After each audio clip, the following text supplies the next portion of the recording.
I created these lands. I am Raghuveera, the king, the master of all the lands.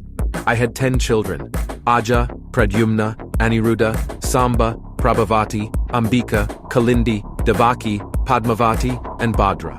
All of them were gifted with special abilities.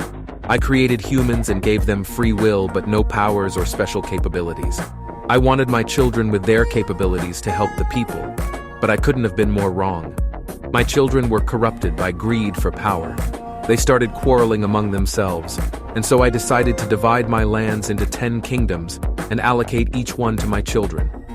I moved to Devnagri, a small island, where I wanted to live out my life in peace. However, my power-hungry children initiated wars to capture one another's land and people. I had no other option. I awakened Mahavira and asked him to stop the war waged by my children and banish them from this world. Aniruddha, Samba, Pradyumna, and Aja challenged Mahavira to a duel, but all of them were defeated by a single blow from Mahavira. Eventually, they were captured and are still imprisoned in my dungeon. I was dejected by the behavior of my children, so I divided my lands further and gave them to the people to take care of. To build, to grow, to harvest, to feed, and to develop the lands for their betterment, rather than waging wars to capture them. The lands are my greatest gifts to them. Having done this, I left the lands and visit once in a while to see and admire in silence how my world and people are doing. Where am I? What happened to me? How did I end up here? Why can't I remember anything? What did I do? I need answers. Whatever happened here, I won't rest until I uncover the truth. I do remember. We discovered an ancient cave in a forest of Western Ghat, and it was alluring as it was hidden from the modern world. We started experiencing strange things as we entered the cave. We felt the presence of someone. As we moved deeper into the cave, we discovered old and ancient sigils carved into the cave walls. But the most fascinating thing was the old map that we found. It was a proof of a civilization that we have never read about in our books. As soon as we found the map, there was a divine light showering from the top of the cave. It looked holy, pure. All of a sudden, I noticed lightning inside the cave, and before we could realize it, we were zapped by it. I lost my consciousness, and as I dreamt, I saw the awakening of a being, rising up from the shadows as if he could control it all. He was the master of lightning, and I realized he tried to show me something, a vision of the future. Now that I think of it, oh my God, was it Lord Indra talking to me? I am confused. That is all I can remember. And now I find myself in this place with no signs of Mira and Badri, my teammates. Firstly, I have to get out of this forest. Only then I can know where I am and what's happening here. I walked through the forest, but it was a never-ending journey. I was starved and had nothing to drink. After a few miles of walking, I saw a tree with strange-looking fruits hanging from it. These fruits were not found on Earth. I could also see water just besides the tree. It was inviting me to come and have it. I had the fruit at one go without thinking of the consequences, and before I could know it, I started hallucinating. I saw my age change, and I could feel that I was reliving my youth again. How I got into army as a cadet, and how I then climbed up the ladder. This was strange. I fell to the ground, almost paralyzed, and my consciousness fading fast. What happened next petrified me. I saw some fierce hellhounds thirsty for blood praying for me and my soul. Just as I lay motionless on the ground, I suddenly hear the thundering hooves of approaching horses. I could feel someone coming up to check on me, but my eyes were closed, so I didn't know who. Princess, he has been stung by the hell fruit. Check which mark he has on his body. He has no mark. How can that be? Healer Rishi, administer the potion to him and bring him along with us. As you command, my princess. As I sipped the potion, a surge of magic coursed through me. What was that? Will I survive? Gradually my vision returned, and upon opening my eyes, I beheld her. Her eyes, akin to unfolding lotus petals, shimmered with a mesmerizing blue hue. A gentle breeze caressed her long, black waves, as if even nature itself was enchanted by her beauty. I was taken to a carriage, feeling drowsy and confused.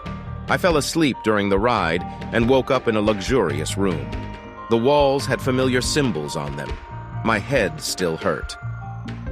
As I regained consciousness, an old man and the woman I saw in the forest entered the room. "How are you doing, and how is your head now?" "I still have a headache, but I'm feeling better overall. Can you please tell me where I am and who you are?" Very well then. Allow me to introduce ourselves.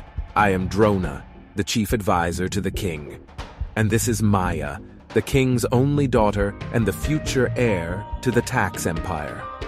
May I know why you don't have any marks of the sigils? "What sigils are you referring to, and what mark are you talking about?" Do you take me for a fool? Who are you? I explained to him how Mira, Badri, and I were on an expedition when we stumbled upon a cave where we saw these sigils, and then we were struck by lightning. After that, I found myself in the forest all this time. I come from the nation of India and not the tax empire. Impossible. All the people in the 19 nations of this world have a mark in their body. This defines their existence in this realm. This shows their loyalty to a specific nation. He is a liar and should be thrown in the dungeons to rot. This world consists of 19 nations, and when a baby is born, they receive the mark of the sigil associated with their father's lineage. All 19 kingdoms continue to venerate the children of the gods, just as our ancestors did. And now you suddenly appear as if out of thin air, claiming that you do not belong to any of these 19 kingdoms. Sorry to disturb. The king will arrive shortly from his visit. We will catch up on this later, Mr. Sorry, but I didn't get your name. You can call me Kalki.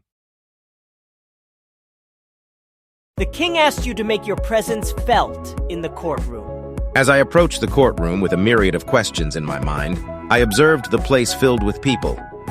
Drona stood beside the king, who sat regally on a throne overseeing the proceedings. The next case bringing forth Kalki from the nation of India.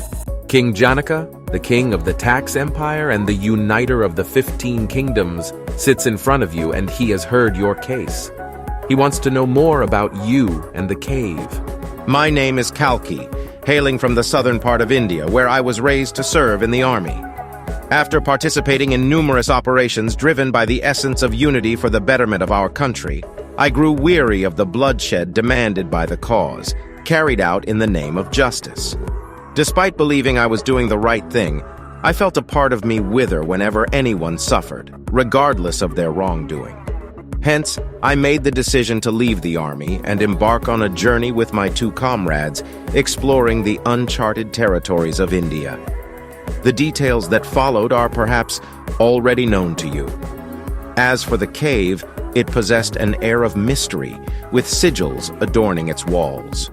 Ved Badarayana, can you bring the scripts of the cave of Atit Arbhavishya and show him the paintings of yours about the cave that are mentioned in the script? As you command, your majesty. Indeed, our experiences align perfectly. The cave we stumbled upon resides within the enchanting Western Ghats of India. Moreover, within its depths, I bore witness to an extraordinary being endowed with the power to command lightning. He speaks falsehoods. He is an agent sent from Karunaveli. We must not give him any attention. He deserves to be restrained. He deviously invokes Indra, the mighty lord of lightning, the valorous warrior of Raghuveera. Indra, whom we revere as a deity while this human is toying with our emotions. Quiet, Gandhararaja. In this court, everyone is given a voice and fair treatment. Kalki, your words are utterly unbelievable. No one has witnessed Lord Indra. Our ancestral accounts state that he departed alongside the illustrious king and master of all Raghuveera to offer his devoted service. The sole reason for your survival is the absence of any mark upon your body. So trade your words carefully. Crowd starts getting agitated on hearing the remarks made by Gandhararaja and the king. Just then, a soldier entered the courtroom, holding a message in his hand. Drona and the king read it carefully, taking a moment to reflect, and then requested Ashwatthama, a knight adorned in golden armor, to read the message aloud.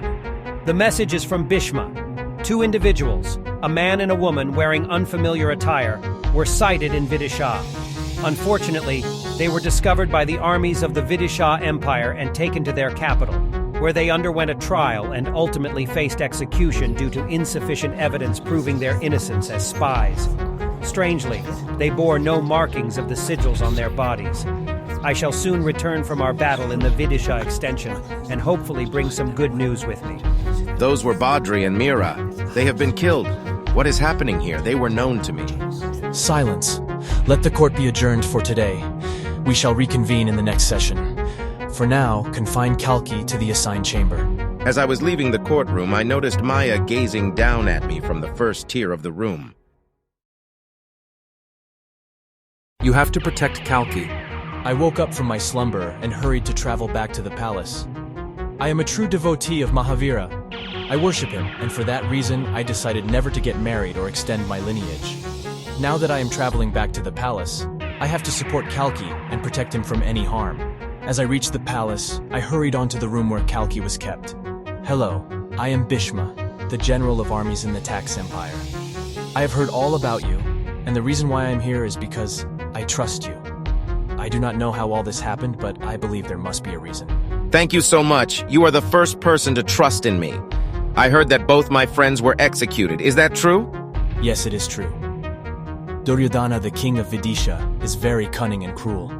They are planning to wage wars and walk in the footsteps of Aniruddha, the third child of the Almighty himself, Raghuveera. The battle that I came from was to stop their expansion, but their general of the army, Karna, is the most skilled executioner of wars.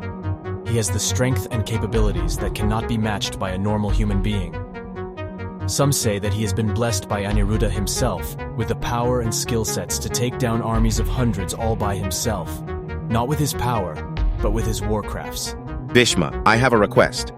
Can you please tell me what this place is and what its history is?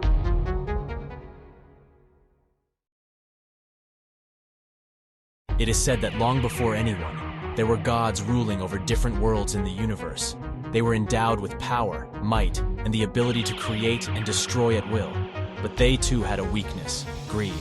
They waged wars among themselves to conquer one another's worlds in order to declare their supremacy. When everything was done and dusted, Raghuveera emerged as the supreme god. Many people refer to him with different names: Krishna, Rama, Vishnu. We call him Raghuveera. The ones who lost the war are now categorized as Rakshasa. He combined all the worlds into one world, the one you are in. Mahavira, the most devoted follower of Raghuveera, was a key figure in all these wars. Raghuveera had 10 children and created these lands. He also created us, humans who had no special capabilities, but were gifted with free will. He wanted us to live in peace, and his children to help us prosper. He divided the lands into 10 kingdoms initially, and gave them to his children to develop. But his children craved for the same thing that Raghuveera and Rakshasa once craved for: power. They too started creating armies and waging wars. This led to many people losing their lives, homes, and families.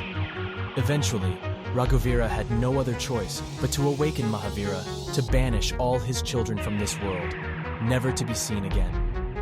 Raghuveera also left the world and is believed to watch over all the people living their lives in peace, and that is the reason why we still worship him. It is believed that Raghuveera spent his last days in a small island called Devnagri, and that's where 4 of his children who protested against him are imprisoned by Mahavira. Mahavira still protects that island, and no one has made it to Devnagri till date. Many have tried, perhaps in the hundreds if not thousands, but no one ever comes back. The island is considered cursed and sealed for the outside world to visit. Now, the world is divided into 19 nations, all of them striving for a common cause: peace. But within these 19 nations, 4 follow the principles of Raghuveera's 4 children, who protested and are still waging wars to capture one another's land. And that is the history of this world. I was walking by the hall when I heard the voices of Drona, Ashwatthama, and Gandhararaja. Impossible. I cannot lend my support to such a cause. It goes against loyalty and is considered treason. Father, the suggestion made by Gandhararaja holds immense benefits for us. Wouldn't you desire to rise beyond being a mere chief advisor and command our armies too? Drona, my dear friend, Your prowess with the bow and arrow is renowned. All I ask is for your support. Once the king falls tonight, stand with me to crown Duryodhana as the king of the Tax Empire. But what about Maya? You and I both understand that Maya's coronation will take time. Meanwhile, we propose that Duryodhana marches his armies through our gates, securing the empire by force. Yes, there will be casualties, but it is for a greater cause. At least we will not have a lady ruling as queen. Bhishma, bound by his oath, will have no choice but to abide by the empire's jurisdiction. The will of the people will not fade. Drona, for a brief period, you will assume temporary leadership of the kingdom, and that will be our time. We shall salute Duryodhana, with you as the general of armies alongside Karna and Bhishma. With the three of you united, none shall be able to harm us. And Father, Gandhararaja has meticulously arranged everything. As we speak, the king might have already savored his final cup of wine. But Gandhararaja, what do you gain from all this? Commanding armies is not my ambition.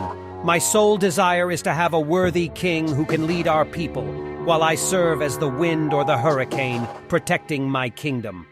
Very well then. You shall have my support. However, I do this solely for my son. Oh my God, my father must have fallen.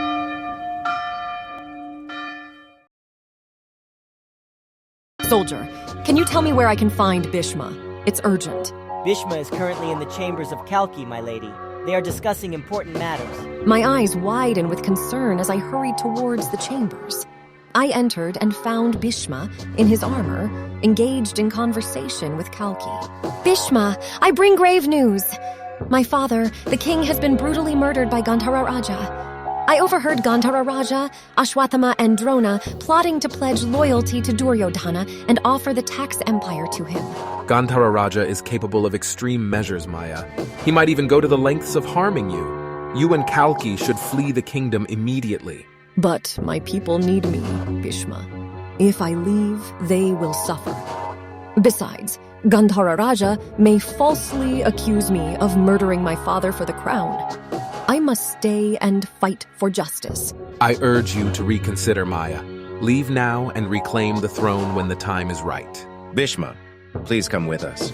We need your wisdom and guidance. My loyalty lies with the tax empire, but rest assured, no one here will dare harm you in my presence. Maya, head to Madhyanagar, the kingdom of the Pandavas. Seek their aid and safety. Ride swiftly, my friends. Soldier, boy, arrange horses for Maya and Kalki's departure. Kalki and I mount our horses, ready to embark on our journey to Madhyanagar.